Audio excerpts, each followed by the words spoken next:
لو اشتغل على نفسه شويه او مدرب اشتغل عليه شويه يبقى دي بروين الكره المصريه. انا اتوقع له كده. بوكس تو بوكس هايل، بيغطي كل حته في الملعب، لعيب عنده امكانيات روعه. انا بقول ممكن ستايل دي بروين. دي بروين الكره المصريه في المستقبل.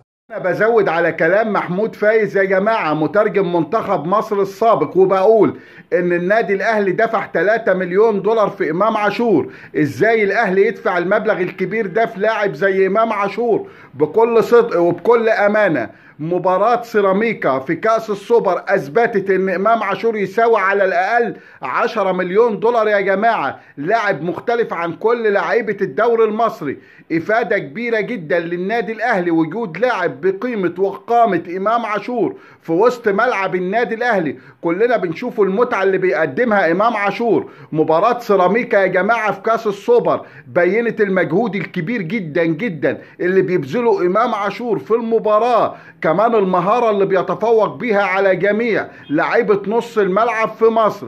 إمام عاشور ينتظر مستقبل مبهر سواء استمر في النادي الأهلي أو طلع احترف بره بعد كده.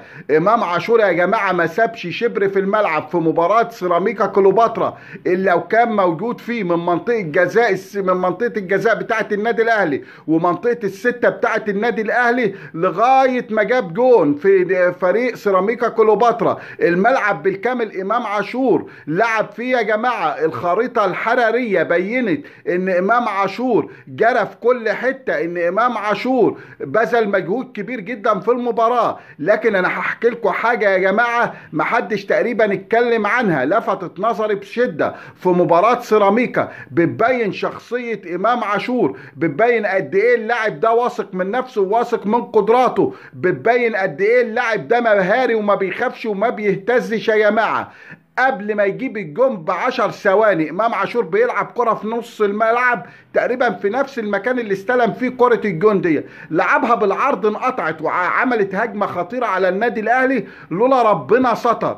أي لاعب تاني غير إمام عاشور لو حصل منه موقف زي ده، زي ما بنقوله بلغة الكرة كده، الناس اللي لعب الكرة بيستخبى من الكرة بعد كده حوالي دقيقة أو دقيقتين على ما العملية تهدى وكده. لكن إمام عاشور لأ، بعد الكرة ما رجعت مباشرة جات لموديست كان اول واحد بيجري عشان ياخد منه الكرة في نص الملعب، وبالفعل خد الكرة. حتى لو خد الكرة يا جماعة، لو لاعب ضيع كرة بالشكل اللي امام عاشور ضيعها ديت بيسلم على طول بيقول لك فكنا، يعني ما يجازفش. لكن الامام عاشور لا، لانه واثق من نفسه وواثق من قدراته وواثق من مهاراته، خد الكرة وطلع يجري بيها، عدى من لاعب وعدى من اتنين ودخل منطقة الجزاء وتوغل في منطقة الجزاء ولعبها. عشان كده ربنا كرمه، عشان كده الكرة تخبط في مدافع وبعدين تخبط في العارضة وبعدين مدافع يجيبها جون في نفسه. ده تكريم من الله لإمام عاشور على المجهود الكبير والخارق اللي بذله في المباراة. إمام عاشور واحد من أهم لاعيبة الكرة المصرية بالفعل. وإمام عاشور أنا بأيد محمود فايز مترجم المنتخب السابق إن بيقول إن إمام عاشور هو دي بروين الكرة المصرية، وإن إمام عاشور هيكون له مستقبل كبير ومبهر.